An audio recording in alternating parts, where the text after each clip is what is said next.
Hi, I'm Lynn Abhulimen. I'm the Partnerships Manager at Equity City. We're a recruitment agency and network that help diversify the insurance industry, but also financial services.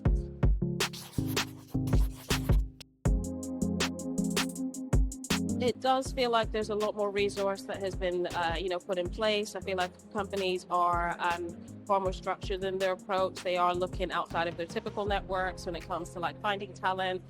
They are, putting in place training and so forth. But I think there is a really big piece around data and data sharing.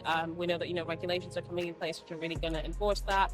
But there is a lot of progress that still needs to be done. And I think the data is what shows us that and tells us that.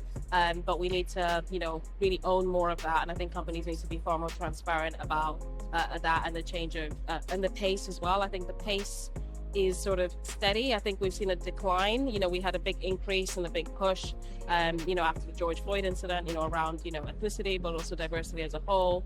And then we're seeing, a bit of a decline in that sense. So things seem to be slowing a little. And, hopefully that's just a temporary thing. And we do just need more people to advocate and push for it.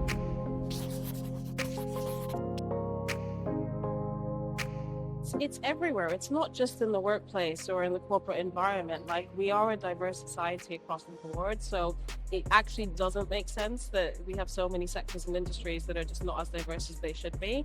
And we're seeing that everywhere. So it's not just something that needs to be done in the workplace or it's a nice to have. We know that it's imperative. We know that it drives results, but honestly, it's just the right thing to do.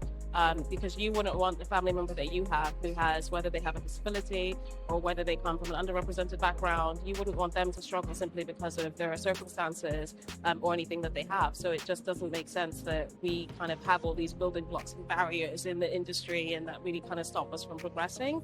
But I would also say the big piece is personal ownership, right? I think, there's been a question that we had from people around, how do we push it when actually as I'm a leader, but the other leaders don't seem to be for it. But actually it is that personal accountability and being loud about it and pushing for it and actually looking at, okay, you may not be able to do it on a big scale, but what can you do on a smaller scale? And challenge it. And also the data, because once the data is there, you can't challenge it.